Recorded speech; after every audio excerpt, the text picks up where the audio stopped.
Bonjour à tous. J'ai regardé pas mal de vidéos sur l'investissement sur YouTube et je me suis rendu compte de quelque chose, c'est qu'il n'y avait pas une seule vidéo qui vous expliquait concrètement quelles étaient les différentes options qui s'offraient à vous pour commencer à investir aujourd'hui, sans forcément vous vendre quelque chose derrière à la fin de la vidéo. On va vous vendre un service de conseiller en gestion de patrimoine pour vous proposer une assurance vie, des SCPI, on va vous dire de suivre une certaine formation en trading, qui est extrêmement dangereuse au passage, et on va également vous proposer de passer par un courtier très précis pour investir et pas d'autre, en dénigrant toutes les autres possibilités, sans aucun argument. Je m'appelle Paul, je suis auditeur financier, et mon objectif dans cette vidéo aujourd'hui, c'est de vous proposer une vision claire des différentes options, et en l'occurrence il y en a 3, qui s'offrent à vous pour investir aujourd'hui intelligemment et partir du bon pied, sans faire les erreurs de débutants qui pourraient vous faire perdre du temps et donc de l'argent à long terme. Passons directement aux choses sérieuses avec la première option qui s'offre à vous pour investir, qui est tout simplement d'aller voir votre banque locale, qui gère vos comptes bancaires, et en qui, en général, vous avez confiance. Pour beaucoup de gens, aller voir son banquier, comme on aime l'appeler en France, c'est un petit peu la solution de facilité. Le banquier a l'air plutôt sympa, il présente bien, il a l'air, en tout cas en surface, de s'y connaître. Donc finalement, c'est comme si c'était l'option parfaite pour commencer un petit peu à épargner quand on a rempli l'ensemble de ces livrets qui existent. Le problème, et on va le voir ensemble, c'est que cette gentillesse et ce service qui a l'air plutôt positif et dans votre sens, en réalité, il cache des coûts très importants qui vont vous faire perdre énormément d'argent à long terme. Vous avez là devant vous à l'écran un contrat d'assurance vie dont j'ai pris le soin de flouter évidemment le nom pour éviter d'avoir de problèmes, mais un contrat d'assurance vie d'une grande banque française que vous pouvez assez facilement retrouver quand vous allez voir votre conseiller auprès de votre banque. Le contrat que je vous montre ici est vraiment un contrat standard, proposé en général par la majeure partie des banques, dont les conditions des contrats changent très peu en réalité entre elles. Ce que vous voyez ici, c'est précisément les frais du contrat, et vous voyez, il y en a tout un tas. On a des frais de gestion du contrat en lui-même, des frais de gestion des unités de compte, d'autres frais annuels qui, bon, ici sont dérisoires, et des frais ponctuels par opération, comme vous le voyez juste en bas. Le problème, c'est que ce millefeuille de frais que vous voyez ici, même si en apparence, on se retrouve avec des taux qui ont l'air assez faibles, 1%, 1,60%, 0,96%, en réalité, ça représente une perte énorme pour vous en capital sur le long terme, puisqu'en réalité, ces frais de gestion, ils sont appliqués à votre capital total. Imaginons que vous avez 100 000 euros à la fin de l'année, vous avez placé de l'argent tout au long de votre vie pendant 10-15 ans, vous avez 100 000 euros à un moment, et bien sur ces 100 000 euros, on va venir appliquer, par exemple, c'est 1,63%. C'est-à-dire qu'on va vous prendre plus de 1000 euros par an, juste pour faire vivre le contrat, plus évidemment les frais du contrat en lui-même qui sont de 0,96%. Derrière, on se retrouve avec aux alentours de 3% de frais de gestion annuels, ce qui nous tourne finalement non pas à 1000, mais à 3000 euros par an de frais facturés, même si les marchés ne se portent pas bien.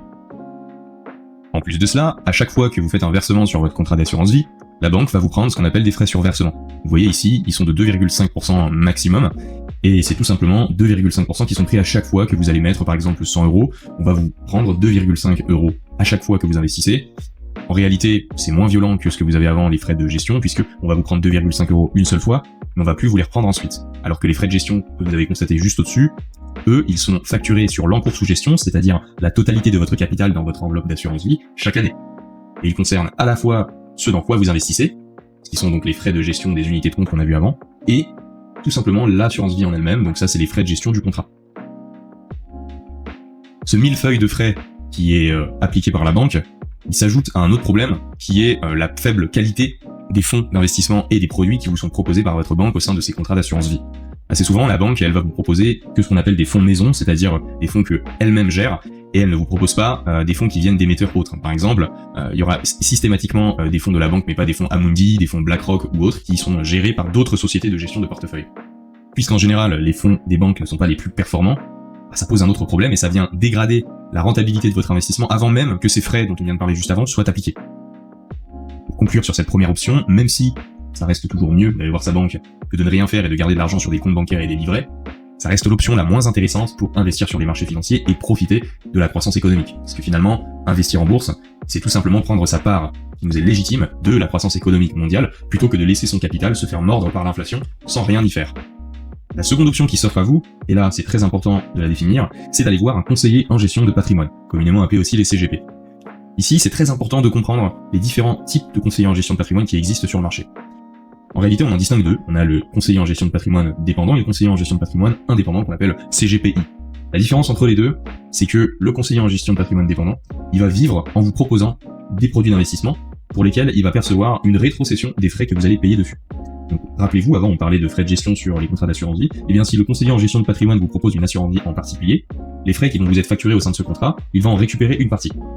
Il ne va jamais vous facturer directement, ce conseiller en tout cas de nature dépendante. Et c'est pour ça que souvent, ils vont vous approcher en vous disant qu'ils ont un conseil qui est prodigué de manière totalement gratuite, que ça n'avance en rien. En réalité, quand c'est gratuit, n'oubliez jamais que c'est vous le produit. Et derrière, ils se rémunèrent en vous proposant finalement des contrats qui sont gourmands en frais, puisque le problème que ça génère, c'est qu'il va donc vous orienter, il est enclin à vous orienter vers les produits qui sont les plus gourmands en frais de gestion, puisque ça va lui permettre derrière lui d'en récupérer une rétrocession plus importante. Et c'est là tout le problème du système, puisqu'en France, on a une majeure partie de conseillers en gestion de patrimoine avec une nature dépendante, contrairement donc aux CGPI qui eux ont une nature indépendante et qui vont plutôt gagner de l'argent en vous facturant une prestation de conseil en forfait. Vous allez les voir, ils vont vous proposer d'investir précisément dans tels actifs, tels produits d'investissement, et ils vont vous prendre 300 € en une fois et ça s'arrête là. Mais au moins derrière, on a un conseil qui est beaucoup plus indépendant et qui correspond réellement à vos besoins et pas à ce qui intéresse le plus le conseiller. On a d'ailleurs eu une étude de l'AMF qui l'a montré récemment. Ce que je viens de dire sur la répartition des types de conseillers en gestion de patrimoine en France, eh bien vous voyez ici, on a seulement 5% des conseillers en gestion de patrimoine qui sont indépendants en France, contre 95% qui sont dépendants. Donc le conflit d'intérêts que je viens de vous décrire, eh bien il est extrêmement présent en France, et ce qui fait derrière que aller voir un conseiller en gestion de patrimoine, même si ça peut paraître comme ça avec le nom très intéressant puisqu'on arrive face à un expert, en réalité pas vraiment puisqu'il va chercher à se rémunérer au maximum en vous orientant vers les produits qui le rémunèrent plus lui, et pas forcément ceux qui sont les plus cohérents par rapport à votre situation. Au final, le seul avantage que peut avoir un conseiller en gestion de patrimoine, même si il est de nature dépendante, ce serait éventuellement ce qu'on appelle l'architecture ouverte, c'est-à-dire que contrairement à ce que je disais sur les banques avant, il va pouvoir vous proposer des investissements venant de sociétés de gestion de portefeuille différentes. Par exemple, il va pouvoir vous proposer une assurance vie d'un assureur en particulier, mais aussi celle d'un autre, ou alors carrément vous proposer des SCPI, donc des fonds d'investissement immobilier, qui viennent de différents émetteurs, et pas ceux uniquement d'une seule et même banque, comme pourrait le faire le conseiller qui travaille au sein d'une banque. Cet intérêt est malheureusement détruit par ce que je vous ai expliqué, sur le fait qu'il va chercher en général à vous proposer les produits les plus gourmands en frais. La dernière solution, la dernière option pour pouvoir investir en bourse, et c'est celle que j'utilise personnellement, c'est tout simplement de faire les choses par soi-même. Je pense que vous connaissez le fameux dicton qui dit que l'on n'est jamais mieux servi que par soi-même. Et bien en l'occurrence en investissement, c'est assez vrai. Et vous allez voir en fin de vidéo pourquoi quand on comparera le résultat final des 3 options dont on aura parlé. Pour investir par soi-même, en réalité c'est assez simple. La première chose à faire, c'est de se renseigner un maximum sur le sujet, par exemple en suivant mes vidéos, mais vous pouvez faire la même chose sur internet et avec d'autres chaînes YouTube, pour comprendre déjà comment fonctionne ce monde-là. C'est la première chose à faire, ça permet d'éviter de faire des erreurs stupides du départ et donc de gagner du temps et de l'argent. Souvent, on fait en sorte dans cette industrie de vous faire croire que tout est compliqué en utilisant du jargon complexe. Mais en réalité, comme j'ai pu vous l'expliquer avant, dans plein de pays du monde, en particulier les pays anglo-saxons, c'est quelque chose qui est tout à fait institutionnalisé, les gens savent investir, c'est une seconde nature, ça fait partie de la culture de ces pays-là, et donc ça montre très bien que c'est tout à fait accessible, je dirais, au commun des mortels, moyennant un petit peu de temps passé à se renseigner, à comprendre, à chercher et finalement à avoir un peu de réflexion, pour derrière avoir un système qui, pendant une trentaine d'années, va vous permettre de générer un capital qui vous débloquera de l'argent pour des projets, vous apportera moins de stress dans la vie parce que vous saurez que vous aurez un capital de côté qui vous permettra voilà de pouvoir affronter n'importe quelle difficulté. Donc la première chose à comprendre, c'est que c'est atteignable, mais il suffit de bien s'informer au départ pendant quelques temps. Une fois que vous vous êtes bien informé et que vous maîtrisez un minimum le sujet pour commencer, il va falloir ouvrir un compte d'investissement. Alors en France, globalement, il y a 2 enveloppes majoritaires pour faire ça. La première, c'est tout simplement le compte titre ordinaire. Imaginez-vous que c'est comme un compte bancaire, mais à la place d'avoir des euros dedans seulement, vous allez avoir des euros pour investir et des titres que vous allez loger à l'intérieur. Donc des titres, ça peut être des titres vifs comme des actions d'entreprise, directement, une action LVMH, une action Apple. Ça peut être des parts de fonds d'investissement. Donc finalement, c'est comme si vous aviez une part d'un ensemble d'entreprises en même temps, puisque le fonds d'investissement va lui-même investir dans des actions de plein d'entreprises. Et donc vous avez aussi le PEA, qui est tout simplement un compte titre ordinaire, mais qui vous confère un avantage fiscal. Vous allez payer moins d'impôts sur les bénéfices que vous allez générer au bout d'un certain temps, si et seulement si vous investissez uniquement sur des titres européens. Donc, par exemple des actions d'entreprises uniquement européennes, ou des obligations, qui sont des prêts aux entreprises, uniquement venant d'entreprises européennes également. En ouvrant un compte titre ordinaire ou un plan d'épargne en action auprès de ce qu'on appelle donc un courtier, comme vous en voyez un exemple ici qui est Interactive Brokers, vous allez tout simplement profiter de frais beaucoup plus faibles à long terme parce que vous n'allez pas avoir tout ce millefeuille d'intermédiaires entre vous et les marchés financiers qui vont prendre chacun leur petite part du gâteau. Et donc au lieu d'avoir, comme on le voyait tout à l'heure sur un contrat d'assurance vie bancaire, 2,5 voire 3% de frais de gestion sur votre capital tous les ans, vous allez peut-être avoir 0,1% seulement, voire un peu moins dans certains cas très précis, ou un petit peu plus, peut-être 0,3, 0,4%, ce qui est extrêmement faible par rapport à ces 3%, et donc l'impact est plus faible sur votre capacité à générer du rendement à long terme, et donc à vous constituer du capital. Et certains d'entre vous vont peut-être dire oui mais ça m'importe peu, c'est pas grave, au moins j'ai pas à gérer ça, c'est pas moi qui m'en occupe. En réalité, passer un ordre d'achat en bourse d'actions, de parts de fonds d'investissement, ça vous prend en réalité seulement 30 secondes une fois par mois, donc même quelqu'un qui n'a pas beaucoup de temps peut le faire. Et rappelez-vous toujours que l'argent que vous perdez au travers de frais qui n'apportent aucune valeur ajoutée, ça reste de l'argent qui provient de la sueur de votre travail, donc de votre temps et de votre énergie. Donc c'est très important de toujours chercher à respecter ce qu'est l'argent, c'est-à-dire tout simplement la représentation de votre motivation quotidienne à générer une force de travail qui vous permet d'acquérir ce capital. Donc négliger cette histoire des frais, c'est dommage puisque c'est comme si quelque part vous étiez en train de ne pas respecter votre force de travail. Comme promis, maintenant on va voir les résultats que peuvent apporter les 3 différentes options et ça va vous permettre de prendre conscience de la nécessité de prendre en main les choses par vous-même pour investir correctement pendant l'ensemble des années de votre vie. Comme promis, maintenant on va faire un comparatif des résultats des 3 différentes options en fonction de si vous investissez avec votre banque, en fonction de si vous investissez avec un conseiller en gestion de patrimoine ou alors si vous faites les choses par vous-même. Et vous allez voir et comprendre l'importance d'investir par vous-même en termes d'impact à long terme sur votre capacité à générer du capital. Déjà partons du postulat qui va nous permettre de mettre en place cette simulation. Il faut savoir que la bourse américaine, sur du long terme, sur plus de 100 ans, c'est 10% de rendement annualisé par an en moyenne. Et la bourse européenne, on est plus aux alentours de 8%. Donc prenons une moyenne entre les deux. Si par exemple on était dans le cas où vous investissiez à la fois à moitié sur des actions européennes et à moitié sur des actions américaines, ça nous ferait donc 9% par an brut, auquel on va enlever une flat tax, donc des impôts de 30%, ce qui nous fait donc environ 6,5% de rendement net après impôt sur les marchés boursiers. Le premier cas qu'on va prendre, c'est le dernier dont on vient de parler, c'est-à-dire si vous investissiez par vous-même, sans faire appel à un conseiller en gestion de patrimoine, sans faire appel à une banque. Dans ce cas-là, les 6,5%, on va en retrancher 0,3% de frais de gestion annuels, puisqu'on a accès à des fonds d'investissement qui sont beaucoup moins gourmands en frais, et surtout on n'a pas les frais d'enveloppe et des intermédiaires tout au long de la chaîne. Donc ça signifie quoi? Ça veut dire qu'on tombe à 6% de rendement net de frais et net d'impôts. Si on part d'un investissement mensuel de 500 € à 6% par an pendant 30 ans, on se retrouve à 489 628 €. Maintenant, si on était passé par un conseiller en gestion de patrimoine de nature dépendante, comme on l'a expliqué tout à l'heure, on tomberait non pas à 6%, mais à 6% moins environ 2,5% de frais de gestion et de frais générés par tous ces intermédiaires tout au long de la chaîne, ce qui nous fait finalement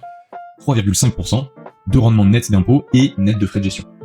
Donc allons-y, on va regarder ça. Si je descends de 6 à 4%, on va être optimiste, on va monter un peu plus au-dessus de nos 3,5%,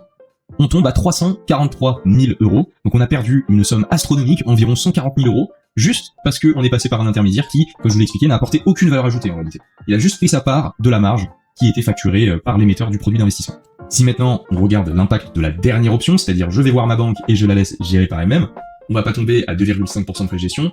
on peut effectivement être aux alentours de 2,5%, mais on peut aussi tomber à 3% de frais de gestion, c'est possible, surtout si on fait de la gestion pilotée, où on ne choisit pas nous-mêmes ce dans quoi est investi notre argent. Et bien le résultat, je pense que vous l'avez deviné, on descend à 3%, on se retrouve à 290 070 €, soit une différence nette entre le fait d'investir par vous-même, après avoir appris un petit peu comment ça fonctionnait et en passant 30 secondes par mois dessus, de 199 000 €, 489 000 moins 290 000 €, ce qui représente voilà à peu près 200 000 € de différence, pour finalement avoir fait confiance à son banquier ou à son conseiller en gestion de patrimoine, qui n'a littéralement apporté aucune valeur ajoutée, si ce n'est le fait de passer 30 secondes à votre place à passer les ordres en bourse, et en réalité c'est même pas le cas, c'est automatisé. Je trouve que c'est quand même assez cher payé, 200 000 €, juste pour ne pas s'être embêté à apprendre par soi-même, à faire comme de millions de personnes font dans le monde, dans certains pays, comme on l'a expliqué avant. La morale de l'histoire, finalement, et c'est ce que je voulais vous montrer à travers cette vidéo, sans vous vendre quoi que ce soit, c'est pas mon objectif, c'est que, à vouloir investir, c'est une bonne chose, c'est déjà un très bon premier pas, mais investir par soi-même, c'est littéralement un game changer. Et c'est ce que les Français doivent commencer à apprendre s'ils veulent prendre leur avenir en main, surtout dans un contexte où la retraite n'est absolument pas assurée à long terme, où il va donc falloir se la constituer soi-même en attendant que le pays passe en partie sur un système de capitalisation. Voilà, c'était Paul, c'en est tout pour aujourd'hui. J'espère que cette vidéo vous aura aidé à prendre conscience de ce sujet-là. Merci de vous abonner et de la liker, c'est hyper important pour me soutenir. Si vous pouvez expliquer également comment vous comptez investir dans les commentaires, ça m'aiderait vraiment à prendre conscience de vos pratiques actuelles. Je vous dis à la prochaine pour encore plus de valeur ajoutée. Ciao!